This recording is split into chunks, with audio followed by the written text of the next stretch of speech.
Si tu aimes mes vidéos, mets-moi un pouce bleu, abonne-toi et active la cloche de notification. Foire aux questions peinture et composition, c'est ce qu'on va faire aujourd'hui dans cette vidéo.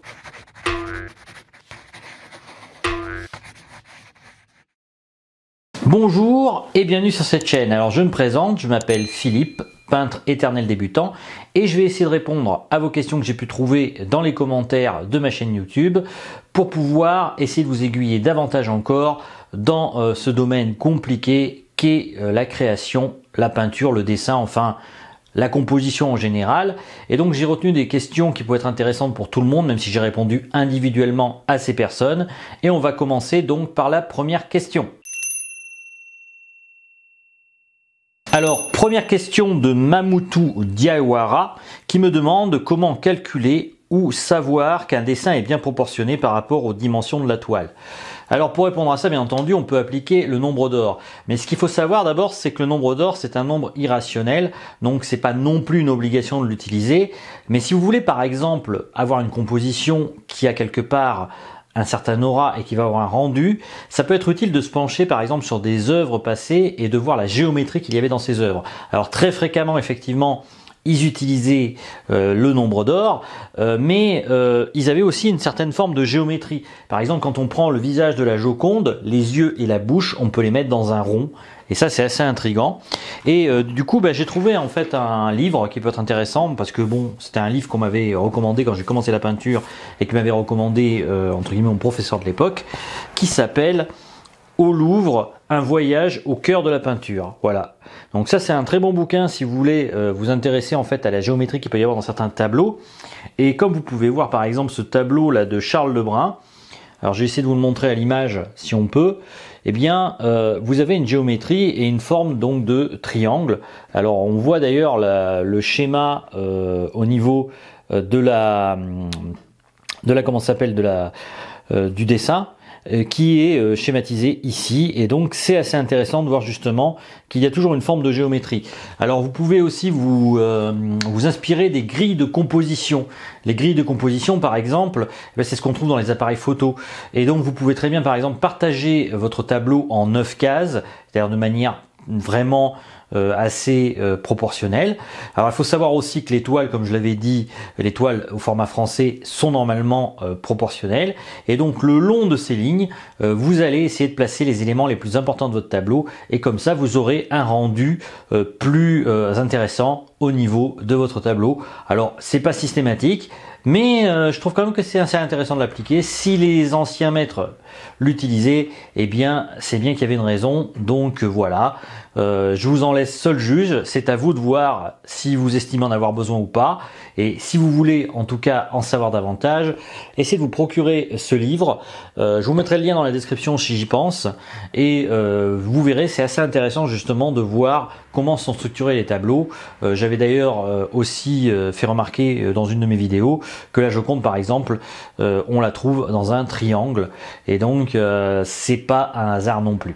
Donc on va passer à la question suivante. Alors question suivante, eh bien c'est une question de Conception 2016 qui m'a demandé qu'est-ce que la colle de peau. Eh bien la colle de peau en fait c'est tout simplement de la colle animale. Donc peau, P-E-A-U bien évidemment, et c'est une colle qui peut être soit de la colle de poisson, soit de la colle de lapin, même dans certains cas de la colle de bœuf. Donc en fait on s'en sert pour enduire les toiles et donc pour rendre rigide le support. Si vous voulez vraiment en savoir davantage, vous pouvez la voir dans ma playlist, notamment j'ai fait une vidéo où j'explique comment en coller une toile, et donc je vous conseille vraiment d'aller la voir parce que comme ça vous pourrez apprendre justement à voir comment est structurée une toile, et c'est intéressant aussi de voir les enductions qu'il y a par la suite dessus. Et plus une toile est enduite, plus quelque part vous partez sur un bon support et donc sur une méthode pour réussir votre tableau. C'est quand même pas inintéressant, je pense, de se pencher sur ce genre de sujet. La qualité de la toile est vraiment primordiale dans la peinture, donc intéressez-vous à ça, c'est vraiment très important. Autre question de Erix c'est off. Alors cette question, il me demande si on peut exposer quand on est mineur. Bien évidemment, je pense qu'on peut, si on a une autorisation des parents, ça c'est important. Pour le reste, eh bien que dire, si vous arrivez à vendre des tableaux, je pense que même si vous êtes mineur, il faudra vous déclarer. Donc ça, c'est aussi important. Moi, je suis en train de le faire. J'ai commencé les démarches justement pour me déclarer parce qu'en fait, dès que vous commencez à vendre, eh bien, vous êtes imposable. Et ça, il faut bien le retenir. Il est important d'être quelque part en règle avec la loi si vous voulez vendre des tableaux. Encore une autre question, là cette fois de Robert Arnez. Bonjour, je voudrais savoir si vous avez utilisé un mug spécial et si cela a marché avec une imprimante à encre et non laser comme le recommandaient certains. Eh bien, il est évident que moi j'ai utilisé en tout cas l'imprimante que j'avais sous la main, qui est donc une Canon, et elle est à jet d'encre. Alors il est évident que quand vous utilisez du Transcril, ça va baver forcément un peu, et donc j'ai eu ce cas où ça bavait, et d'ailleurs il m'a fallu plusieurs tentatives pour arriver en gros à faire ce transfert grâce au Transcril sur mon mug. Alors il n'y a pas de mug spécial pour faire ça. J'ai utilisé un mug en porcelaine, tout ce qu'il y a de plus simple. J'avais d'ailleurs répondu à cette personne, mais je le fais aussi ici à l'oral parce que je veux que tout le monde en profite. Il faut savoir que vous n'avez pas obligation en tout cas d'utiliser une imprimante laser, mais il est clair et évident que l'imprimante laser, vu que l'encre est sèche, ça sera plus facile de faire le Transcril avec une imprimante laser. Donc voilà, j'espère avoir répondu à cette question. Je suis pas un fan très grand de cette technique. Par contre, je vois une fonction très importante au niveau du Transcril. Ça peut être d'être un pouvoir couvrant, par exemple, si vous voulez peindre un tableau et que vous voulez protéger certaines parties, par exemple, quand vous allez faire des projections sur ce tableau pour donner des effets et autres, eh bien, vous mettez une couche de Transcril, donc ça va recouvrir exactement la partie que vous voulez. Vous n'allez pas vous embêter avec des histoires de scotch de rénovation ou autre. Et là, vous allez protéger votre œuvre, en tout cas le temps que la peinture soit projetée dessus, et une fois que la peinture sera projetée, vous décollez la couche de Transcril. Alors ça se fait assez simplement, il n'y a pas besoin de forcer pour enlever la couche de Transcril sur une toile, et vous aurez préservé la partie que vous ne vouliez pas qui soit touchée par une seconde couche de peinture, par exemple, si vous voulez mettre une seconde couche de peinture. Alors j'espère me faire comprendre là-dessus. En tout cas, j'espère avoir répondu aussi à la question que m'a posée Robert et qui pourrait intéresser d'autres personnes. Et on va passer encore à une autre question. Alors enfin, une dernière question donc de Christabel qui me demande s'il vous plaît, lorsque vous dites l'huile de noix, de quelle noix parlez-vous? Bien évidemment, de la noix qu'on peut trouver en Limousin quelque part. Mais cette huile en fait est très difficile à fabriquer. Il faut savoir qu'en fait elle a été abandonnée pour des raisons économiques.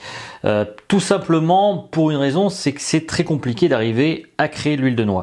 Pour autant, il existe des marques qu'on trouve aujourd'hui même dans les magasins de peinture. Notamment, vous avez l'huile Schmink.